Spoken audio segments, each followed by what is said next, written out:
Folktale Manipur bu tabiriba khwai pumnamakpu ehanba maktada ehakni koknona khuramjari. Channel asida nungairaba pungawari wari macha paurongna chingba kaya ama puzarake. Amadi mayamna nuksibiduna channel asibu like, subscribe amadi share tawbasu kawbidanaba haizari.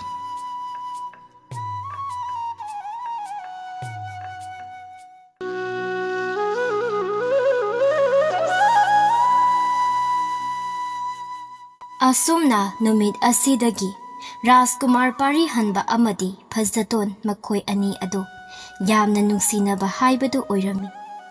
Nongma numit amani makhoi anina unaduna leiringai tanja asida Phazdatongi mapa ibungo chaurel ado makhoigi manakta laktuna asumna hairei. Rajkumar mapa aigi matam koinadagi Chinganaduna laklaba ase ngasidi chumlamde. Adubu Rajkumar aigi icha ase Rajkumargi ipa ibungo ining thaunadi mamau oina lausanba kaidaunungda khak pamloi. Wafam asi tabada Rajkumar pari hanbana asumna khumlai. Ipa ibungo aina Phazdatonbu nungsibadi thamoi sengna amakpa amatta yauda nungsibani. Magidama aina tauba ngamloidaba karisu leiti. Ipa ibungogi chingnaba ado koknaba aina mabu hauzingmak lohongduna aigi konungda puduna chatlagi. Asumna hainaduna Rajkumar pari hanba amadi Phazdaton makhoi ani ado Phazdatongi khunda leiba achauba laisang amada luhonglammi. Luhonglaba matung Rajkumar pari hanbana mahaki loinabi Phazdatonbu puduna konung tamna laami.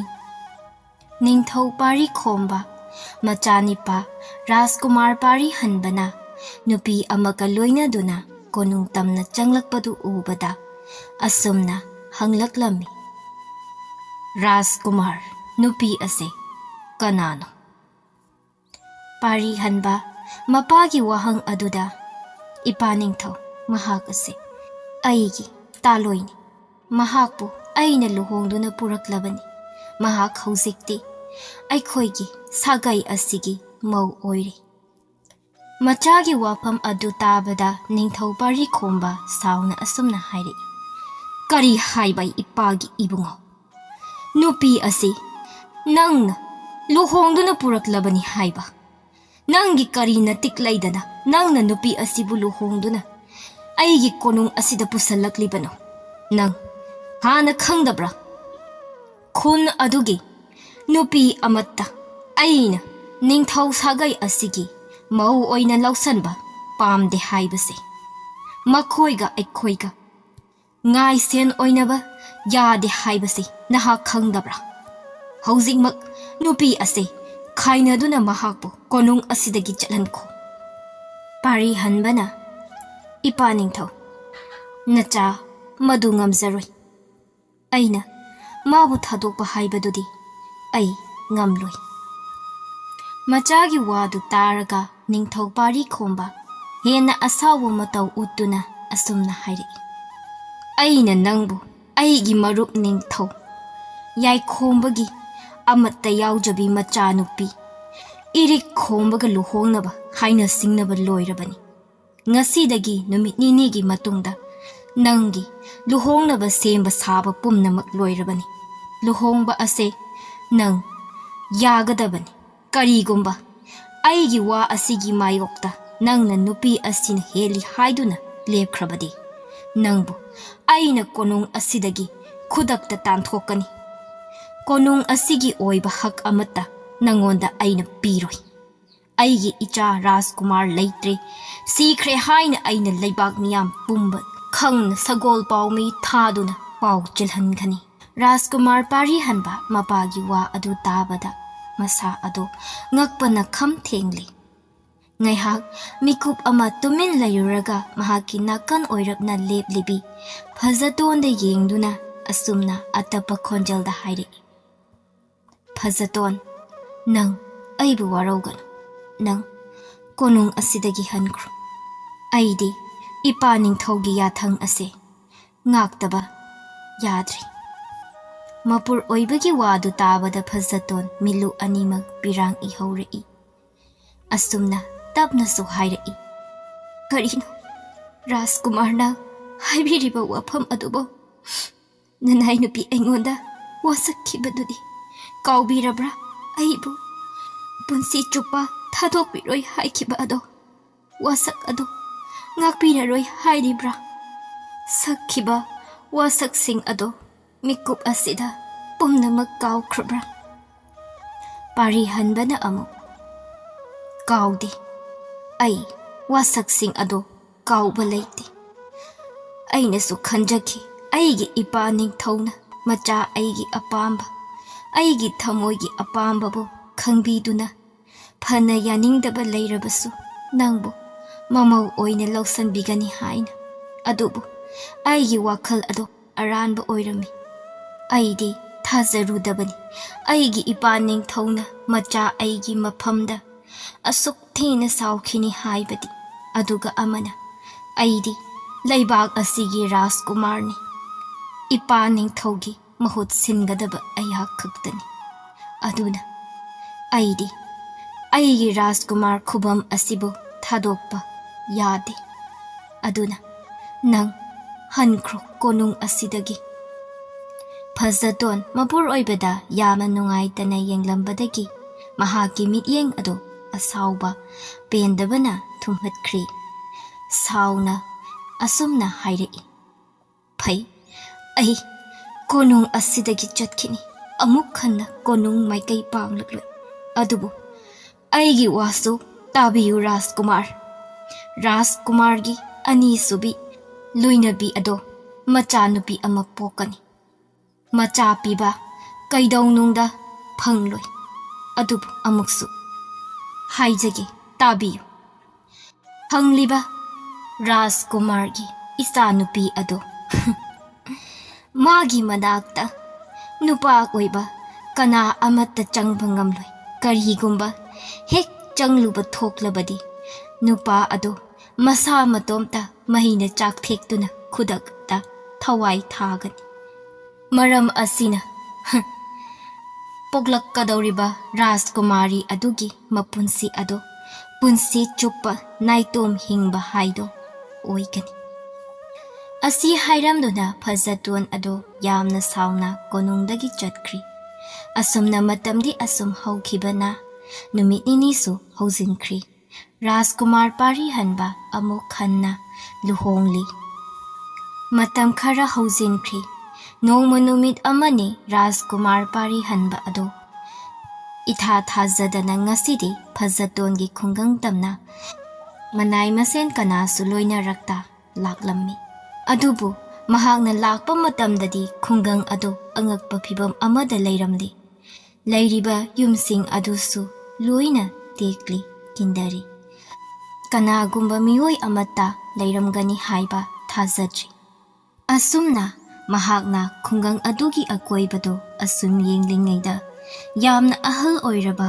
ꯃꯈ꯭ꯋꯥꯡ ꯀꯣꯟꯕ ꯅꯨꯄꯥ ꯑꯃ ꯃꯥꯒꯤ ꯃꯅꯥꯛꯇ ꯅꯛꯅ ꯆꯪꯁꯤꯜꯂꯛꯂꯤꯕꯗꯨ ꯎꯔꯛꯏ꯫ ꯅꯨꯄꯥ ꯑꯗꯨ ꯔꯥꯖꯀꯨꯃꯥꯔ ꯄꯥꯔꯤꯍꯟꯕꯒꯤ ꯃꯃꯥꯡ ꯑꯣꯏꯔꯞꯅ ꯂꯦꯞꯇꯨꯅ ꯑꯁꯨꯝꯅ ꯍꯪꯂꯛꯏ, ꯏꯕꯨꯡꯉꯣ, ꯅꯪꯕꯨ ꯃꯐꯝ ꯑꯁꯤꯗ ꯀꯔꯤ ꯇꯧꯕ ꯂꯥꯛꯄꯅꯣ? ꯀꯅꯥ ꯑꯣꯏꯔꯕꯅꯣ ꯅꯪꯕꯨ? ꯄꯥꯔꯤꯍꯟꯕꯅ, ꯑꯍꯟ, ꯑꯩ ꯂꯩꯕꯥꯛ ꯑꯁꯤꯒꯤ ꯔꯥꯖꯀꯨꯃꯥꯔ ꯄꯥꯔꯤꯍꯟꯕꯅꯤ꯫ ꯑꯩ ꯃꯐꯝ ꯑꯁꯤꯗ ꯐꯖꯇꯣꯟꯕꯨ ꯎꯅꯒꯦ ꯍꯥꯏꯗꯨꯅ ꯂꯥꯛꯄꯅꯤ꯫ ꯃꯍꯥꯛ ꯃꯐꯝ ꯑꯁꯤꯗ ꯂꯩꯇ꯭ꯔꯕ꯭ꯔꯥ? ꯃꯍꯥꯛ ꯀꯔꯥꯏꯗ ꯆꯠꯈ꯭ꯔꯦ? ꯃꯥꯅ ꯆꯠꯈꯤꯕ ꯃꯥꯏꯀꯩ ꯑꯗꯨ ꯈꯪꯂꯕꯗꯤ ꯑꯃꯨꯛꯇ ꯍꯥꯏꯕꯤꯌꯨ꯫ ꯃꯍꯥꯛꯀꯤ ꯋꯥꯐꯝ ꯑꯗꯨꯗ ꯑꯍꯜ ꯑꯣꯏꯔꯕ ꯅꯨꯄꯥ ꯑꯗꯨ ꯔꯥꯖꯀꯨꯃꯥꯔ ꯄꯥꯔꯤꯍꯟꯕꯗ ꯌꯥꯝꯅ ꯃꯨꯟꯅ ꯅꯤꯡꯉꯝꯗꯅ ꯌꯦꯡꯂꯛꯂꯝꯃꯤ꯫ ꯑꯗꯨꯒ ꯑꯁꯨꯝꯅ ꯊꯛ ꯊꯛ ꯅꯤꯛꯂꯕ ꯈꯣꯟꯖꯦꯜ ꯑꯃꯒ ꯂꯣꯏꯅꯅ ꯍꯥꯏꯔꯛꯏ, ꯏꯕꯨꯡꯉꯣ, ꯅꯪꯅ ꯍꯪꯂꯤꯕ ꯐꯖꯇꯣꯟ, ꯃꯍꯥꯛꯇꯤ ꯇꯥꯏꯕꯪꯄꯥꯟ ꯑꯁꯤ ꯊꯥꯗꯣꯛꯈꯤꯕ ꯀꯨꯏꯔꯦ꯫ ꯃꯍꯥꯛ ꯇꯥꯏꯕꯪꯄꯥꯟ ꯑꯁꯤꯒꯤ ꯀꯨꯝꯃꯩꯁꯤꯡ ꯑꯁꯤ ꯁꯥꯟꯅꯕ ꯋꯥꯔꯦ ꯍꯥꯏꯔ ꯃꯥꯜꯂꯤꯅꯦ꯫ ꯔꯥꯖꯀꯨꯃꯥꯔ ꯄꯥꯔꯤꯍꯟꯕ ꯍꯥꯏꯔꯛꯂꯤꯕ ꯋꯥ ꯑꯗꯨ ꯇꯥꯕꯗ makok thakta chauraba nungdum amana nandarakpagum thokri masa pumba thak thak niglai khanghaudana lepliba khongpham adudagi khanghauda maning khasi khalli machindasu ngakna asumna tapna sonjai kari haiba aigi phazaton bo aigi phazaton ha aibu thadokuna chakhraba aibu thadokuna mana chakhrabadi ipa chaurelda karaida ahan ipa chaureldi karaida laikre ahal aduna Rajkumar Saureldi mahaki lainingba kanglup aduga pun malem koiba chatkri aduga phazatondi aikhoi pumna makpu thadokduna chat madi Rajkumargi minamba nungsiba aduna maram oiduna masa ado khangba ngamda masana masa matomta Jaitheng pizaduna mahak taibang pan ase thadokri aikhoi mayambu thadokduna mahak chatkri pari hanba machinda tapna kari minamba nuksiba haiba ahan adusu kapladuna asumna haire mani Rajkumar aina matam aduda taki Rajkumarna mahakul luhongduna konungda puki haiba aduga mabu amusu chatkro haina talaki haiba matugi ikaiba Rajkumargi minamba nungsiba aduna maram oiduna mahak numit kayani chada thaktana kada thonglon sinduna matomda leijaki kana amana kauba ngangbasu khumlakidi adubu nuhumadi aikhoi mayam changduna mahaki thong ado namgaiduna maagi kada changla adubu aikhoina changluba matamdadi phazatondo aibu wafam asibu karamna tamlasike asi haiduna ahal nupa ado wari makha taba ngamda hikna amuk kaptuna leithokri meha adumna kaplaga masa ado khara phadaraga asumna amuk hai aikhoina ka aduta changlubadadi mahakti situna layamle masa ado aikhoina yengluba matamda khanglaki mahak masa matomta hu thakchaduna sibani haiba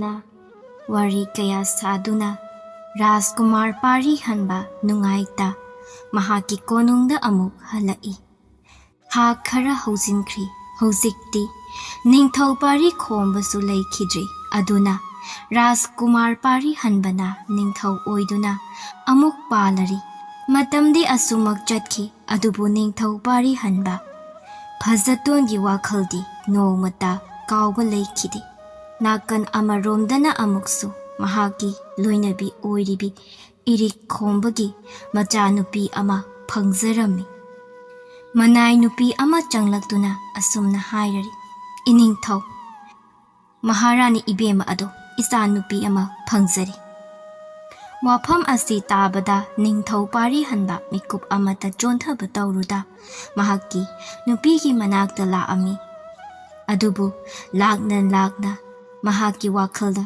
phazatonbu yamna ningsinglaki ningsinglaki phazatona konung adudagi chatlamdaida ningamdana hairamkhiba wahaising ado ningthau pari hanba tapna changsinduna machanupibu pamkhatli nungsina yengjai asumna chahi kaya ama haujinkri haujikti Rajkumari ado leisa mapung phare nongma numit amani thangnaba leibaki Rajkumar yangba ado Rajkumari chanu lembibu unagi haiduna ningthau pari hanbagi konung tamna laami ningthau pari hanba Rajkumar yangbada asumna hairaklami Rajkumar aigidi laibak phabani nahakna aigi ichanupiga luhongjagi haiba ado mapa aina ayaba pirabani aduga ꯑꯩꯒꯤ ꯏꯆꯥꯅꯨꯄꯤꯒ ꯎꯅꯒꯦ ꯍꯥꯏꯕ ꯑꯗꯨꯒꯤꯁꯨ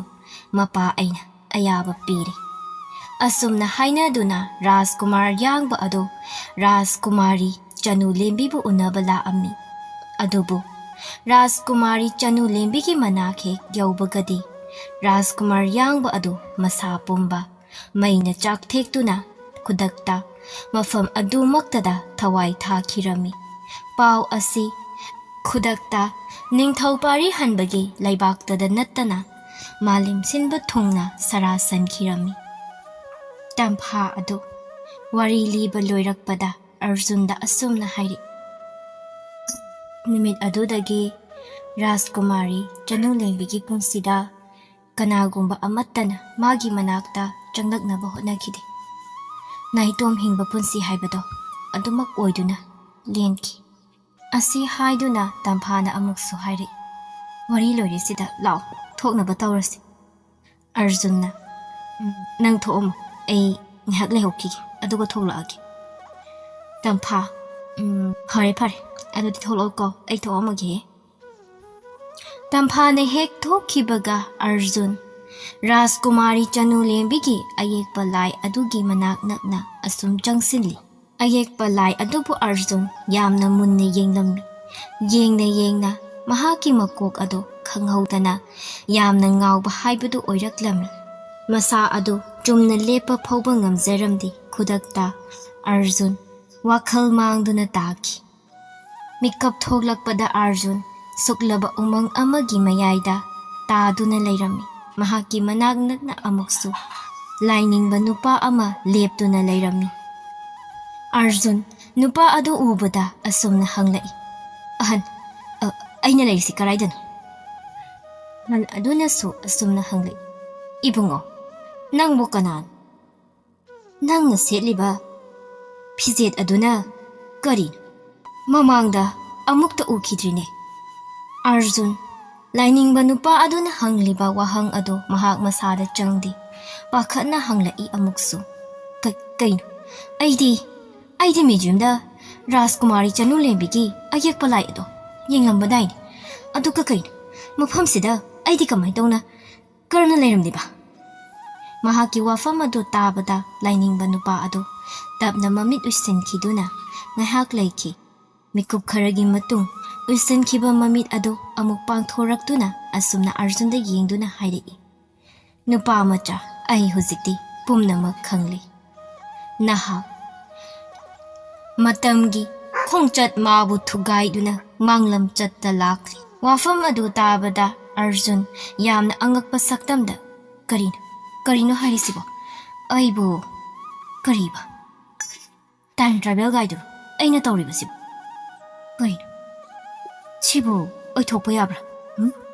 ꯑꯣꯏꯊꯣꯛꯇꯕꯅꯤ ꯃꯁꯤ꯫ ꯑꯍꯟ ꯅꯨꯄꯥ ꯑꯗꯨꯅ ꯑꯃꯨꯛ, ꯅꯨꯄꯥ ꯃꯆꯥ, ꯈꯣꯡꯆꯠ ꯈꯨꯗꯤꯡꯃꯛꯀꯤ ꯃꯔꯝ ꯑꯃꯃꯝꯗꯤ ꯑꯗꯨꯃꯛ ꯂꯩꯕꯅꯤ꯫ ꯂꯥꯎ, ꯅꯪꯒꯤꯁꯨ ꯃꯔꯝ ꯂꯩ, ꯑꯩꯒꯤ ꯇꯨꯡ ꯏꯜꯂꯛꯎ꯫ ꯑꯁꯤ ꯍꯥꯏꯗꯨꯅ ꯂꯥꯏꯅꯤꯡꯕ ꯅꯨꯄꯥ ꯑꯗꯨꯅ ꯑꯔꯖꯨꯟꯕꯨ ꯅꯤꯡꯊꯧ ꯄꯥꯔꯤ ꯍꯟꯕꯒꯤ ꯂꯩꯕꯥꯛ ꯇꯝꯅ ꯄꯨꯔꯛꯂꯝꯃꯤ꯫ ꯑꯁꯨꯝꯅ ꯍꯥꯏꯅꯗꯨꯅ ꯃꯈꯣꯏ ꯑꯅꯤ ꯑꯗꯨ ꯅꯤꯡꯊꯧ ꯄꯥꯔꯤ ꯍꯟꯕꯒꯤ ꯀꯣꯅꯨꯡ ꯇꯝꯅ ꯂꯥꯛꯂꯤ꯫ ꯑꯔꯖꯨꯟ ꯃꯤꯠꯃꯥꯡꯗ ꯎꯔꯤꯕꯁꯤꯡꯗꯨꯅ ꯃꯁꯥꯗꯨ ꯉꯛꯄꯅ ꯈꯝ ꯊꯦꯡꯂꯤ꯫ ꯅꯤꯡꯊꯧ ꯄꯥꯔꯤ ꯍꯟꯕ ꯃꯍꯥꯛꯁꯨ ꯑꯔꯖꯨꯟꯕꯨ ꯎꯕꯗ ꯌꯥꯝꯅ ꯉꯛꯅ ꯂꯥꯏꯅꯤꯡꯕ ꯑꯍꯟ ꯑꯗꯨꯗ ꯑꯁꯨꯝꯅ ꯍꯪꯂꯛꯏ꯫ ꯂꯥꯏꯅꯤꯡꯕ ꯑꯍꯟ, ꯅꯨꯄꯥ ꯑꯁꯤ ꯀꯅꯥꯅꯣ? ꯑꯗꯨꯒ ꯀꯔꯤꯅꯣ ꯃꯥꯅ ꯁꯦꯠꯂꯤꯕ ꯆꯥꯔꯤꯕꯁꯦ? ꯑꯇꯣꯞꯄ ꯂꯩꯕꯥꯛꯇꯒꯤ ꯂꯥꯛꯄ ꯃꯤꯑꯣꯏꯔꯥ? ꯂꯥꯏꯅꯤꯡꯕ ꯑꯍꯟ ꯑꯗꯨꯅ ꯑꯃꯨꯛ ꯑꯁꯨꯝꯅ ꯈꯨꯝꯂꯛꯏ꯫ ꯏꯅꯤꯡꯊꯧ, ꯃꯍꯥꯛꯀꯤ ꯃꯃꯤꯡ ꯑꯔꯖꯨꯟ ꯀꯧꯏ꯫ ꯏꯆꯝ ꯆꯝꯕ ꯃꯤꯁꯛ ꯅꯠꯇꯦ꯫ ꯇꯨꯡꯂꯝꯆꯠꯇꯒꯤ ꯃꯇꯝꯒꯤ ꯈꯣꯡꯆꯠꯄꯨ ꯊꯨꯒꯥꯏꯗꯨꯅ ꯃꯥꯡꯂꯝꯆꯠꯇ ꯂꯥꯛꯄꯅꯤ꯫ ꯃꯥꯅ ꯂꯥꯛꯂꯤꯕꯁꯤꯁꯨ ꯂꯩꯈꯤꯗ꯭ꯔꯕꯤ ꯏꯅꯤꯡꯊꯧꯒꯤ ꯃꯇꯝ ꯑꯃꯗ ꯊꯋꯥꯏ ꯑꯣꯏꯔꯝꯕꯤ ꯐꯖꯇꯣꯟꯒꯤ ꯃꯔꯝꯅꯅꯤ꯫ ꯃꯍꯥꯛꯅ ꯇꯧꯔꯝꯕ ꯁꯥꯞ ꯑꯗꯨꯒꯤ ꯃꯔꯝꯅꯤ꯫ ꯍꯥꯏꯖꯒꯦ ꯇꯥꯕꯤꯌꯨ ꯏꯅꯤꯡꯊꯧ, ꯃꯥꯂꯦꯝꯗ ꯇꯥꯡꯅ ꯊꯣꯛꯄ ꯊꯧꯗꯣꯛ ꯑꯃꯈꯛꯅꯤ ꯑꯩꯈꯣꯏꯒꯤ ꯃꯥꯂꯦꯝ ꯏꯃꯥ ꯑꯁꯤꯒ ꯊꯥ ꯃꯍꯥꯛꯀ ꯀꯥ ꯍꯦꯟꯅ ꯅꯛꯁꯤꯟꯅꯕ ꯅꯨꯃꯤꯠꯅꯤ꯫ ꯅꯨꯃꯤꯠ ꯑꯁꯤꯗ ꯑꯩꯈꯣꯏꯒꯤ ꯂꯩꯕꯥꯛ ꯑꯁꯤꯒꯤ ꯑꯋꯥꯡꯒꯤ ꯆꯤꯗꯥꯏꯗ ꯄꯥꯠ ꯑꯃ ꯅꯨꯃꯤꯗꯥꯡꯒꯤ ꯃꯇꯝꯗ ꯄꯨꯡ ꯈꯔꯒꯤ ꯑꯣꯏꯅ ꯊꯣꯛꯏ꯫ ꯄꯥꯠ ꯑꯗꯨ kanagumba amana taraina ugi phangde maramdi pat ado laigi patni. Adubu pat ado amuksu tunglam chattagi manglam chatta matamgi khongchat phuthugaidu laklaba mioi amanadi taraina ugani. Mioi ado atai kana natte nupa asini. Nupa asina pat adu tamna chattuna pat adugi isingdubu sokluraga Rajkumari chanu lembida pithaklabadi mahaki masada leiriba sap ado kokani. Sap adubu koknaba amata ngairaba upaini. Arjunna aidi kai oidana Rajkumari gi punsibu aina karamna hongdokadawribano. Lainingba aduna nupa hauzik madu khanduna leibagi matam natte. Hariba thabak ase pangthokpagi matamdo yaurakle. Asumna lainingba ahanduna Arjunbu pat adubu ugadaba mafam adu tamna purai. Arjunna hek yaubaga mahakti pat adubu ubu phangli. Adubu pat adugi ising iyaidagi phazaton adu tapna tapna thoglai. Arjunbu ubada phazatona asumna hairai. Nupa nangna lakliba adugi maram ai khangi. Adubu karigino nangna makhogi mateng pangnangliba. Arjuna asumna khumlai. Miyoiba amana mateng niraklabadi mado aidi pangdana tokloi. Aduga Rajkumari adugi kari maral. Mapaning thogi maral adubu machanupi karisu khangjadribi aduna phangbagi maram karino. Mahakna kari lankhiba leibagi. Lalibadi ining thau adu nattabra. Chairak adu ining thau da bibam thokpani. Karisu khangjadrabi Rajkumari aduda bibam thokti. Nahakna sauninglibadu aisu khangi. Adubu maral leitaba miyoi amada sap piduna nahaki nungaiba ase karino amadi nahaki sap aduna tungda miyoi kayagi thawai mangani haibadi nahak khangdabra. Sap aduna maram oiraga asumna Arjuna haibadagi phazaton ado wakhal taaduna ising ado phazatongi makhutmakna soktuna Arjunda pirai. Asumna Arjun ising ado puduna amuk hanna konung tamna laktuna Rajkumari chanu lembida ising ado pithai. Adubu angakpani Arjun ising aduna hek thakhibaga mamit adu tapna pangthorai. Museum adugi hall mayaida masadu taaduna leirami. Managdakna kanasu leiba udi mahak makok adu kanna paisanduna tapna haugalai. Adubu mamittu khangsing singi mangda Rajkumari chanu lembi khaktagi Ayekpa lai oina leihaubudu hauzikti atopa nupa amaga punna lepminaduna leibu oina uri. Mahakna adumna leiringai tampha adu amuk changlaktuna Arjun kaidawrigi aidi nang ngaibada sidawre. Arjun ngakna asi haiduna wadu makha taba ngamde. Tampha Arjungi matauda asumna hairai. Kaino asi kaidawragi aibu hairamladaini ase Rajkumari chanu lembiga magi mapur oiba ining thau yangbagani haiduna. Arjun yamna ngakna ha kari haiba adudi hausikido haukre matamdi adumak adubu leihori Rajkumari chanu lembigi waridi adumak tungkoina mayamna linaduna